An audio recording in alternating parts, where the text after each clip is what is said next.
चलिए आज हम लोग गति नामक चैप्टर में कुछ पॉइंटों को छोड़े हुए थे 9th क्लास का। ठीक है, तो उस पॉइंट को लेकर के हम यहाँ पे मतलब उपस्थित हुए हैं और आज मैं कोशिश करूंगा कि आपके उन सभी पॉइंटों को आज समझ लिया जाए, समझा दिया जाए। आपको याद होगा कि गति के सभी चीजों को दिखाया गया था। गति पार्ट 1, गति पार्ट 2 बनाया गया था, भाग 1 भाग 2, और जिसमें आपकी परिभाषाओं को और अन्य अन्य चीजों को दिखाने का प्रयास, दूरी विस्थापन वगैरह को प्रयास किया गया था। इसके अलावा क्वेश्चन आंसर को भी मतलब दिखाया गया था, लेकिन उसमें जो गति के 3 सूत्र हैं उन 3 सूत्रों को सिद्ध नहीं किया गया था, और उन 3 सूत्रों को सिद्ध करने के लिए कुछ ग्राफ के ढाल की आवश्यकता थी। तो उन ढाल को बना करके मैं यहाँ पे पहुंचने की कोशिश किया हूँ। हालांकि अभी बल और गति का नियम चल रहा था, तो उसका भी एक भाग बाकी है, लेकिन पहले एक तरफ से गति को फाइनल किया जाए और उसके बाद बल को फाइनल कर दिया। 2 से 3 दिन में ये सभी चैप्टर जो फाइनल हो जाएंगे। हालांकि अभी 8वीं क्लास का आप लोगों का परीक्षा चल रहा था, इसीलिए अभी काम थोड़ा सा स्लो में रुका गया था। बीच में होली भी आ गई थी, ठीक है, लेकिन अब आज से अब कोई दिक्कत नहीं है। अब आज से हम लोग 3 से 4 दिन के अंदर बल गति के नियम तक फाइनल करेंगे, और उसके बाद 3 पार्ट हम लोग का फिजिक्स पूरा हो जाएगा। उसके बाद हम लोग केमिस्ट्री की क्लास करेंगे। ठीक है, चलिए तो बिना समय बर्बाद किए देखते हैं। तो यहाँ पे सबसे पहले यहाँ पे लिख रखा है भौतिक अवस्था। क्या लिख रखा है? भौतिक अवस्था। भौतिक अवस्था का मतलब होता है कि बाहरी स्थिति। जैसे कि मैं अभी खड़ा हूँ, ठीक है, तो मेरी अवस्था क्या है कि मैं खड़ा हूँ, विराम में हूँ। ठीक है, तो भौतिक अवस्था 2 प्रकार की होती है। मतलब बाहरी अवस्था क्या होती है, बाहर से कोई चीजें कैसी दिखती हैं, उसकी अवस्था क्या होती है, उसकी सिचुएशन, उसकी स्थिति क्या होती है, इसकी चर्चा है। तो भौतिक अवस्था 2 प्रकार की होती है, एक विरामावस्था और एक गतिजावस्था। ठीक है, यानी तो कोई वस्तु विराम में होगा, यानी तो कोई वस्तु गति में होगा। क्लियर? कोई दिक्कत किसी को? चलिए सब ठीक है ना उसमें? हाँ, चलिए तो गतिजा अवस्था। गतिजा अवस्था अब 2 प्रकार के। विरामावस्था में जो है वो तो वहीं पे काम खत्म, क्योंकि वह विराम में है। अब उसके बाद उसकी कोई क्वालिटियां, मतलब उसके बाद कोई उसके भाग नहीं होते हैं। विराम में है तो विराम में है बस, उसके बाद कोई उसके भाग नहीं होते। लेकिन गतिजा अवस्था के भाग होते हैं। पहला एक समान गति, दूसरी असमान गति। आपसे बात हो चुकी है एक समान गति क्या है और असमान गति क्या है। अगर आप नहीं समझ रहे हैं तो आप पिछले वीडियो को देखिए, आपको सब समझ में आ जाएगा। असमान गति अब 2 प्रकार के होते हैं, एक त्वरित गति और एक मंदन गति। ठीक है, एक त्वरण के माध्यम से और एक मंदन के माध्यम से। त्वरण के माध्यम से गति 2 प्रकार की होती है, समान त्वरित गति और असमान त्वरित गति। मंदन के माध्यम से गति होती है समान मंदित गति और असमान मंदित गति। हालांकि ये जो है हम क्या पढ़ाने वाले हैं उसका ये ग्राफ है। अब इन्हीं चीजों को जो है आपको पढ़ाया जाएगा, समझ रहे हैं? तो समान गति और समान मंदन गति और असमान मंदन गति। अब गति के 3 समीकरण होते हैं। एक v बराबर u प्लस ct, जिसको प्रथम समीकरण के नाम से जाना जाता है। दिख रहा है ना? जिससे v बराबर u प्लस एटी। v जो है अंतिम वेग होता है, u जो है प्रारंभिक वेग होता है, ये त्वरण होता है, और t समय होता है। ये सभी चीजों के बारे में पहले बात हो चुकी है, इसीलिए मैं थोड़ा सा जल्दी पढ़ा रहा हूँ। ठीक है, आपको अगर मतलब वीडियो को दिखना है तो आप वीडियो की स्पीड को कम करके भी देख सकते हैं, क्योंकि इस समय केंद्र बिंदु कहीं और है। केंद्र बिंदु यह है कि ई वाले सूत्र को और ई वाले सूत्र को सिद्ध करना है। इन तीनों सूत्रों को सिद्ध करना है, इसलिए मैं जल्दी में हूँ। ठीक है, दूसरा समीकरण का नियम है, जिसे s बराबर ut plus half T square. क्या बोलते हैं इसको? s बराबर ut plus half T square. क्या बोलते हैं? बोलिए। s बराबर ut प्लस 1 होता है। गुड। अब v स्क्वायर बराबर u स्क्वायर प्लस 2as। ठीक है, s यहाँ पे दूरी होता है, u प्रारंभिक वेग होता है, t समय होता है, 1/2 आधा होता है, ये त्वरण होता है, t समय होता है। इसको दिक्कत नहीं। v बराबर अंतिम वेग, u बराबर प्रारंभिक वेग, 2 है, ये जो त्वरण, और s जो है समय, मतलब दूरी, सॉरी s जो है दूरी। यह तीसरा समीकरण, दूसरा समीकरण, और यह प्रथम समीकरण। ठीक है, अब वृत्तीय गति और त्वरित गति। और गति जो है 2 प्रकार की होती है, एक वृत्तीय गति और एक त्वरित गति। एक वृत्त के रूप में चलती है और एक त्वरण के रूप में चलती है। कभी 5 की स्पीड से चलेगी, कभी 10 की स्पीड से चलेगी, कभी टेढ़ी चलेगी, कभी कैसी भी चलेगी। समझ गए? कोई दिक्कत? आगे वाले पेज पे चलते हैं हम लोग। तो आगे वाला पेज आप लोग का है विरामावस्था। यहाँ पे विरामावस्था या गति फुल पीडीएफ के माध्यम से यहाँ पे रुक चुका है, ध्यान से देखिएगा। चलिए विरामावस्था। ठीक है, विरामावस्था कोई वस्तु जब विराम में होती है तो कहती है गतिज अवस्था। जो वस्तु गति की स्थिति में बदलाव होता है तो उसे क्या कहते हैं? गतिज अवस्था कहते हैं। ठीक है, और फिर गतिजावस्था के प्रारूप, विभिन्न तरह के पथ में विभिन्न तरह की गतिजावस्था होती है। विभिन्न गतिजावस्था को निम्न तरीके से लिखते हैं। मतलब गति जो होता है वह निम्न तरीके से होता है, एक घूर्णन गति, रेखीय गति, कंपन गति, गोलाकार पथ, रेखीय पथ और दोलन पथ। मतलब जब घूर्णन गति होगी तो गोला पथ पर होगा।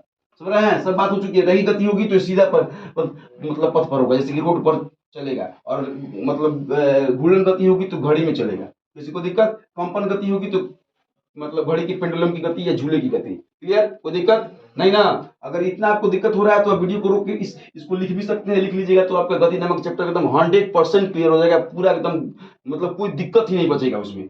ठीक है। आज स्पीड थोड़ी सी तेज होगी, आपको टेंशन लेने की जरूरत नहीं है, स्पीड स्लो करके आप देख सकते हैं। अदिश राशि किसे कहते हैं, पहले बात हो चुकी है। यदि किसी भौतिक राशि की भौतिक इकाई का केवल मूल हो और दिशा ना हो तो वह क्या कहलाता है, अदिश राशि कहलाता है। ठीक है। और सदिश राशि जिन भौतिक इकाइयों का मूल एवं दिशा दोनों होता है उसे सदिश राशि कहते हैं। सदिश राशि के में आता है वेग और विस्थापन, इसमें आता है चाल और दूरी। ठीक है। कोई दिक्कत किसी को, दूरी और विस्थापन क्या होता है, तो किसी भी वस्तु की सबसे न्यूनतम दूरी को हम क्या बोलते हैं, विस्थापन कहते हैं। प्रारंभिक मतलब स्थिति यहाँ थी और अंतिम स्थिति यहाँ थी। आप ऐसे ऐसे ऐसे ऐसे मुड़ मुड़ के आ रहे हो तो ये दूरी हो गया, और आप सीधे डायरेक्ट ऐसे आ रहे हो तो ये क्या हो गया, विस्थापन हो गया। किसी को दिक्कत, न्यूनतम दूरी विस्थापन, ठीक है। और अधिकतम दूरी दूरी, वास्तविक पथ पर चली गई दूरी कोई दिक्कत। आगे बढ़े, चलिए आगे बात न करें, काम करें। वास्तविक पथ जो कि वस्तु की प्रारंभिक स्थिति से अंतिम स्थिति तक चलती है, वही सब चीजें दिखाई गई है। विस्थापन क्या होता है, विस्थापन का मूल शून्य से होता है। और यहाँ पे देखिए वृत्त के माध्यम से, एक यहाँ पे वृत्त के माध्यम से ओ से ए तक जाने की जो क्या है की जो दूरी है, ठीक है। अगर आप क्या करते हो, ए से जो है अब आप फिर वो मतलब ए से जो है फिर इस यहाँ पर आना है तो यहाँ से लेके यहाँ तक की दूरी है। लेकिन अगर यहाँ से यहाँ डायरेक्ट आते होते हैं विस्थापन से, कोई दिक्कत। वृत्त में कुल दूरी 2πr होती है और विस्थापन उसका सिर्फ 2r होता है। किसी को दिक्कत, चलिए आगे बढ़े। और दूरी और विस्थापन में क्या अंतर है, हमने इसको लिखवा चुका है बहुत, मतलब पहले ही बहुत लिखा जा चुका है। अगर आप नहीं लिखे तो यहाँ से रुक करके लिख सकते हैं कि दूरी और विस्थापन में क्या अंतर है, वीडियो के माध्यम से। चलिए अब यहाँ पे चलिए इसी के ऊपर एक सवाल है, इसे देख लिया जाए।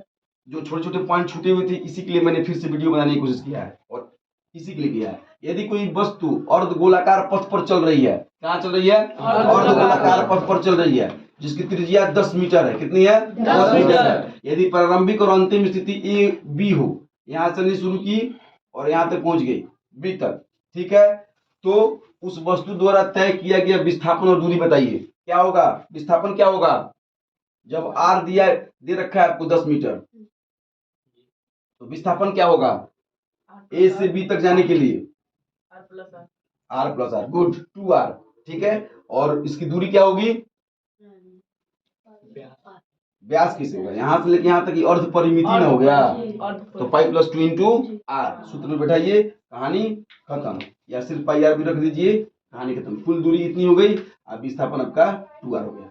कोई दिक्कत किसी को नहीं। तो ऐसे क्वेश्चन भी आपकी परीक्षा में पूछे जा सकते हैं। अब आई बात एक समान गति और असमान गति। देखिए, एक यदि कोई वस्तु बराबर दूरी बराबर समय में पूरा करे तो उसे क्या कहते हैं, एक समान गति। क्या कहते हैं, एक समान गति, ठीक है। जैसे ग्राफ के माध्यम से यहाँ पे दिखाया गया है कि समान समय में समान दूरी तय कर रही है, फिर यहाँ पे समान समय में समान दूरी तय कर रही है, तो एक समान गति के एक उदाहरण हो गए। किसी को दिक्कत, ठीक है। अब क्या होता है कि असमान गति, यदि कोई अलग अलग दूरी अलग अलग समय में अलग अलग दूरी तय करता है तो उसे क्या बोलेंगे, असमान गति, ठीक है। तो इसमें जो आपको फोटो दिखाया गया था ना, देखिए एक मिनट, जो फोटो आपको दिखाया गया था, यह जो एक समान है, समान समय में समान दूरी तय कर रहे हैं, ये एक समान है और यह असमान है, ठीक है। किसी को दिक्कत नहीं। चलिए आगे बढ़ते हैं। तो अब असमान गति के दो प्रकार होते हैं, एक त्वरित गति या एक मंद गति। आ गया जो भी बात हुआ था। तो यदि वस्तु की गति समय के साथ साथ लगातार बढ़ती रहे तो त्वरित गति होती है, ठीक है। और यदि वस्तु की गति समय के साथ लगातार घटती रहे तो मंदित गति, मतलब मंदन जो है वह माइनस में है और त्वरण जो है प्लस में। ये बात मतलब याद रखिएगा, ठीक है। चाल क्या होती है, तो गति की दर की मापन की स्थिति को हम क्या बोलते हैं, चाल बोलते हैं। चाल बराबर दूरी चली गई दूरी बटा समय होता है। चाल एक अदिश राशि है। चाल का मात्रक इससे बात हो चुका है पहले से, हम लोग औसत चाल की भी बारे में बात कर चुके हैं। अभी आप प्रश्न देखिए, प्रश्न देखिए कि किसी वस्तु की चाल का मापन मीटर प्रति सेकंड और किलोमीटर प्रति दर में करे यदि वह वस्तु 40 किलोमीटर प्रति दूरी की घंटे से चल रही है, मतलब 40 किलोमीटर की दूरी को 5 घंटे में तय कर रही है, तो वो क्या करना है, मीटर प्रति सेकंड में इसका आंसर निकालना है। किसमें निकालना है, मीटर प्रति सेकंड में। किसमें निकालना है, मीटर प्रति सेकंड। चाल कितनी है, 40 किलोमीटर प्रति घंटा। तो 40 किलोमीटर प्रति घंटा को किलोमीटर प्रति घंटा में बदलने के लिए आपको क्या करना है, एक मिनट रुकिए, पहले चाल जो आपका दे रखा है, चाल दिया नहीं है, चाल निकालना है। 40 किलोमीटर की दूरी तय कर रहा है, कितना में, 5 घंटा में। तो चाल बराबर दूरी बटा समय, अर्थात 8 पचे 40, 8 किलोमीटर प्रति घंटा के हिसाब से दूरी मतलब चाल चल रही है, ठीक है ना। अब चाल को मीटर प्रति सेकंड में बदलना है, तो 40 को मीटर में बदलने के लिए 1000 से गुना, और इसको सेकंड में बदलने के लिए 3600 से गुना करेंगे। काट करेंगे तो इतना आ जाएगा। किसी को दिक्कत नहीं ना? जब आप बनाइएगा, जब आप क्वेश्चन बनाइएगा ना, आपकी किताब में क्वेश्चन दिया है, इसको बोलते हैं आंकिक प्रश्न, इंग्लिश में बोलते हैं नंबरिकल। ठीक है, नंबर वाले प्रश्न है, अंक वाले क्वेश्चन है। जब आप इसको किताब के माध्यम से बनाइएगा तो आपको दिक्कत नहीं होगा, सब बातें समझ में आ जाएंगी। ठीक है, यहाँ देखिए, आप बोर्ड पे देखिए, बोर्ड पे, ठीक है, तो चाल यहाँ से निकल गया। आप लोग कहना पड़ेगा कि देखिए, आपको खुद देखना है। फिर रूपांतरण की स्थिति होती है कि चाल जब किलोमीटर में हो तो उसको मीटर प्रति सेकंड में बदलने के लिए 5/18 से गुना करना पड़ता है। इसे आप याद कर सकते हैं या खुद समझ सकते हैं। जब 1036 को काटिएगा तो 5/18 आ जाएगा। 2 जीरो से 2 जीरो खत्म हो गया, मार्कर थोड़ा सा स्लो हो गया है। 2 जीरो से 2 जीरो खत्म हो जाएगा। अब 5 दूनी 10, 18 दूनी 36, तो 5/18 आ गया। तो आप 3600 से भाग करिए या 5/18 से भाग मतलब गुना करिए, कोई दिक्कत नहीं है। और चाल जब मीटर सेकंड में हो तो किलोमीटर में बदलने के लिए 18/5 से गुना किया जाएगा। आप 3600/1000 से कीजिए या 18/5 से कीजिए, कोई दिक्कत नहीं होगा। समझ रहे हैं बातों को? ये वाला पॉइंट आ रहा है समझ में? चलिए, तो अब है कि वेग दिशा के साथ चाल के मापन को वेग कहते हैं। वेग दिशा के साथ चाल के मापन को क्या कहते हैं? वेग कहते हैं। जब दिशा के साथ वेग चाल को मापा जाता है कि इस दिशा में चल रहा है तो उसे क्या कहते हैं? वेग कहते हैं। किसी को दिक्कत नहीं? चलिए, अब वेग एक सदिश राशि है। वेग बराबर विस्थापन बटा समय होता है। पहले बात हुआ था हम लोग का, विस्थापन से मतलब वेग से और दूरी से मतलब चाल से। बात हुआ था ना पहले? ठीक है, चलिए, वेग सदिश राशि है वगैरह वगैरह, ये सब बात हो चुका है। औसत वेग का भी बात हो चुका है। प्रारंभिक वेग मतलब इसका सूत्र है, फार्मूला है, इसको रुक करके लिख सकते हैं। औसत वेग बराबर प्रारंभिक वेग प्लस अंतिम वेग बटा 2 u प्लस v बटा 2। मात्रक मीटर प्रति सेकंड होता है क्योंकि वेग विस्थापन बटा समय होता है। ठीक है, और विस्थापन क्या है? सदिश राशि है, इसीलिए मात्रक भी सदिश राशि में दो चीजों में आ रहा है, मीटर प्रति सेकंड में आ रहा है। कोई दिक्कत? इसलिए वेग प्लस में भी हो सकता है, माइनस में भी हो सकता है, और शून्य भी हो सकता है। ठीक है, अब चलिए, इसके ऊपर एक प्रश्न है। यदि कोई मोटर कार 20 किलोमीटर की दूरी पहले 1 घंटे में, कोई मोटर कार है पहले 1 घंटे में 20 किलोमीटर चल दिया। ठीक है, पहले कोई मोटर कार मान लीजिए यहां से चलना शुरू किया, ए से कोई मोटर कार जो चलना शुरू किया, पहला 20 किलोमीटर, मार्कर चल नहीं पा रहा है सही से,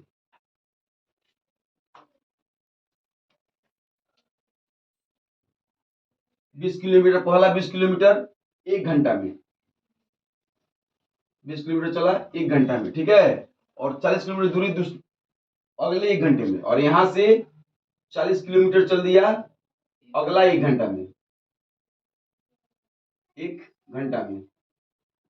30 किलोमीटर की दूरी अंतिम 1 घंटे में, फिर यहां से 30 किलोमीटर की दूरी अंतिम 1 घंटे में। सुन रहे हैं? तो बताइए कि उसकी औसत चाल क्या होगी। तो सबसे पहले तो कुल दूरी निकालनी पड़ेगी। तो कुल दूरी 20, 40 और 30, तीन घंटा लगा, तो 90/3 अर्थात 30 किलोमीटर प्रति घंटा उसकी क्या हो गई? चाल हो गई। किसकी? हाँ, मोटर कार की। फिर त्वरण किसे कहते हैं? वो असमान गति में जब वस्तुएं होती हैं, कभी समान गति फिर असमान गति, कभी 5 किलोमीटर के प्रति की स्पीड से, कभी 10 किलोमीटर प्रति की स्पीड से जब चलती है, तो दोनों में जो परिवर्तन होता है उसे क्या कहते हैं? त्वरण कहते हैं। जो समय के साथ इसको भाग किया जाता है, वेग में परिवर्तन बटा समय की दर को क्या बोलते हैं? त्वरण कहते हैं। ठीक है, चलिए, अब आगे त्वरण बराबर सूत्र होता है ए बराबर माइनस v बटा यू v माइनस यू बटा टी। v अंतिम वेग होता है, यू प्रारंभिक होता है, टी समय होता है। ठीक है, त्वरण की स्थिति v जब बड़ी हो और u छोटा हो तो प्लस में आ जाता है। त्वरण की स्थिति जब v बड़ा हो मतलब अंतिम वेग ज्यादा हो और प्रारंभिक वेग कम हो तो वो प्लस में आ जाएगा। समझ गए? और मंदन जो असमान गति में होती है, इसमें वेग लगातार घटते जाता है, मंदन पैदा होता है, मतलब चलता तेज है। यहाँ पे u बड़ा होता है और v क्या होता है?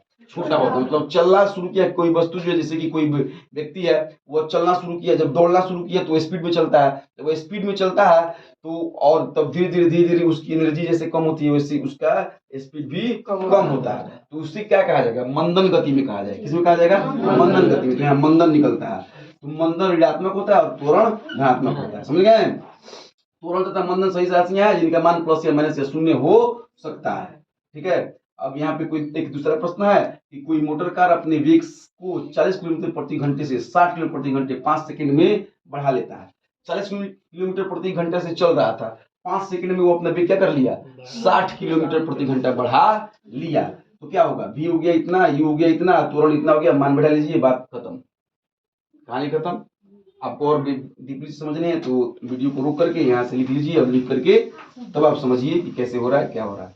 ठीक है, कोई दिक्कत नहीं। अब गति का ग्राफीय प्रदर्शन, गति को ग्राफ के रूप में कैसे प्रदर्शित किया जाएगा। यहाँ पे दूरी समय ग्राफ, दूरी समय ग्राफ अर्थात ST ग्राफ आपको दिखाया जाएगा। इसमें समय है, नीचे वाला जो है यह समय है और ऊपर वाला जो है वह दूरी है। ठीक है, तो जब t1 समय में s1 दूरी तय हुआ, t2 समय में s2 दूरी तय हुआ, तो सीधी रेखा एक समान चाल या एक समान वेग का शून्य त्वरण की जानकारी प्रदान करती है। तो वेग यहाँ पे जो निकला वो क्या हुआ, s2 माइनस s1, s1 में जितना दूरी लगा उसमें से t1 माइनस t2 से भाग कीजिएगा तो दूरी वेग निकल जाएगा। वैसे भी चाल बराबर सूत्र होता है दूरी बटा समय, समझ रहे हैं। तो उसके माध्यम से आपका ये जो ग्राफ आपको प्राप्त हुआ है यह दूरी समय ग्राफ है जो बराबर टी में बराबर दूरी तय कर रही है। अब यही अगर असमान दूरी तय करती तो असमान चाल से होता।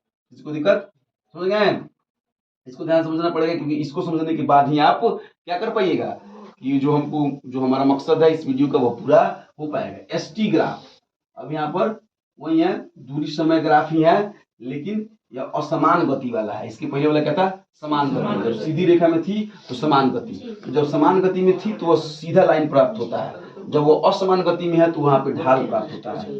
क्या प्राप्त होता है, ढाल, वक्र जिसको बोलते हैं। ठीक है, ढाल प्राप्त होता है, वक्र जिसको बोलते हैं। हाँ, तो यदि वक्र की ढाल लगातार बढ़ रही हो तो ऐसी गति त्वरित गति कहलाती है। वक्र की ढाल लगातार घट रही हो मतलब ये ढाल बढ़ रहा है, ऊपर की तरफ बढ़ रहा है तो यह क्या है, त्वरित गति है। और ढाल कम हो रही है तो मंदित गति। ये दोनों तो असमान गति है ही। असमान गति दो स्थिति में होती है, एक त्वरण में होती है और एक मंदन में होती है, एक वृद्धि में होती है और एक हास्य में होती है। तो जब वृद्धि में होती है तो त्वरित गति होती है और जब हास्य में होती है तो मंदित गति होती है। क्लियर, आगे बढ़े, कोई दिक्कत किसी को नहीं। अब देखिए, अब ST ग्राफ, यह विश्रामावस्था का ग्राफ है। t समय में भी वहीं पर है, t2 समय में भी वहीं पर है, यह विश्रामावस्था का ग्राफ है। समझ गए, विश्रामावस्था मतलब यह विश्राम अवस्था का ग्राफ। ठीक है, अब यहाँ से स्पीड में स्लो कर दे रहा हूँ क्योंकि थोड़ा सा टेढ़ा मेरा काम है। अगर नहीं हो पाया तो फिर अगले वीडियो में देखा जाएगा, क्या दिक्कत है। एक बार में ज्यादा करने से थोड़ा ना मतलब है। अगर काम 2 दिन किया जाए और अच्छे से समझ में आ जाए तो अच्छा है कि काम 1 दिन किया जाए और समझ में भी ना करे तो कौन अच्छा है। जो ज्यादा समय लिया जाए, समय लेकर के ही कार्य होता है। तो जो ज्यादा समय 4 दिन में झोपड़ियाँ बनती है, महल बनाने के लिए तो टाइम लगता है नहीं है। चलिए आइए, अब वेग समय ग्राफ की बात हो रही है। दूरी समय ग्राफ आप देख चुके हैं तो उसे बोलते हैं दूरी समय ढाल। अब वेग समय ग्राफ की बात हो रही है तो v बटा t मतलब वेग समय ग्राफ। समान गति में t1 में v1 रहा, t2 में v1 रहा, मतलब समान गति में चला तो यह 0 पे आएगा क्योंकि इसमें कोई है नहीं, कुछ बढ़ ही नहीं रहा है, कोई अंतर पड़ ही नहीं रहा है क्योंकि समान गति वाला है। सुन रहे हैं। फिर अब असमान गति में आता है तो त्वरित ग्राफ, t1 में v1 हो गया, t2 में v2 हो गया, एकदम समान गति से आगे बढ़ रहा है तो यहाँ पे a बराबर हो जाएगा v2 माइनस v1 बटा t1 बटा t2 माइनस t1, एकदम सेम है, वही कार्य है। जब यहाँ पे v2 बड़ा हो v1 से, v2 बड़ा हो v1 से, जब क्या होगा, और असमान ग्राफ जब होगा तो क्या होगा कि यह घटते रहेगा, a1 में बढ़ के जाएगा, फिर घट जाएगा, फिर बढ़ जाएगा, ऐसी स्थिति में होगा। यहाँ t2 माइनस t1 और t2 माइनस t3 आपस में बराबर है। t2 यह समय तो आपस में बराबर है, t2 माइनस t1 बराबर है t2 माइनस t3। दोनों के मतलब क्या है कि t समय में चल रहा है या t है, मतलब ग्राफ समझते हैं ना, ग्राफ के बारे में आपको मालूम है कि नहीं। ग्राफ वो क्या है कि मतलब स्थिति है जहाँ पे दो चर राशियों को जो है संबंध दिखाने के लिए प्रयोग किया जाता है। यहाँ पे समय और यहाँ पे वेग को दिखाने के लिए ग्राफ बनाया जा रहा है।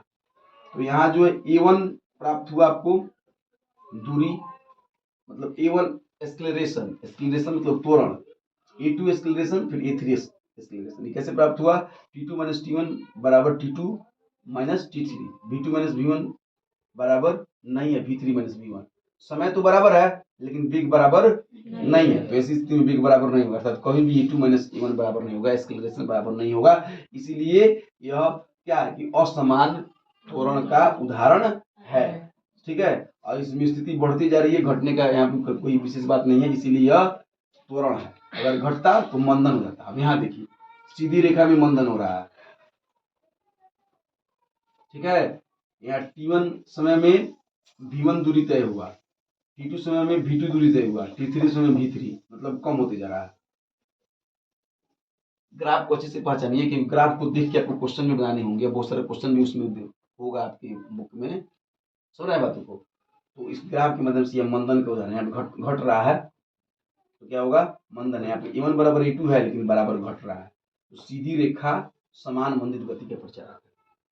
मतलब मंदन समान गति में भी हो सकता है या मंदन असमान गति में भी हो सकता है, त्वरण समान गति में भी हो सकता है और त्वरण असमान गति में भी हो सकता है। ठीक है, जैसे कि इसके ऊपर वाला जो बात हुआ था, यह सीधी रेखा में त्वरण था, समान गति में था, यहाँ असमान गति में था, सुन रहे हैं कि घट रहा था। यहाँ पे सीधी रेखा में बात हुआ है, यह समान गति में कमी हो रही है। ठीक है, अब यह असमान का मंदन हो गया, घट रहा है लेकिन असमान तरीके से, बराबर तरीके से नहीं घट रहा है। इतनी छोटी सी बात है, समझ में आ जाना चाहिए शायद। ठीक है, इसको दिक्कत, मतलब त्वरण तो है ही, त्वरण भी है और मंदन भी है, त्वरण भी है और मंदन भी है, लेकिन एक समान त्वरण है, एक असमान त्वरण है, एक समान मंदन है और एक असमान मंदन है। बुझे किसी को? समझ में आ रहा ना बात? चलिए, तो अब यहाँ पर जो है कि दो समय अंतरालों के बीच का क्षेत्रफल VT ग्राफ में वस्तु द्वारा चले गए विस्थापन को प्रदर्शित करता है।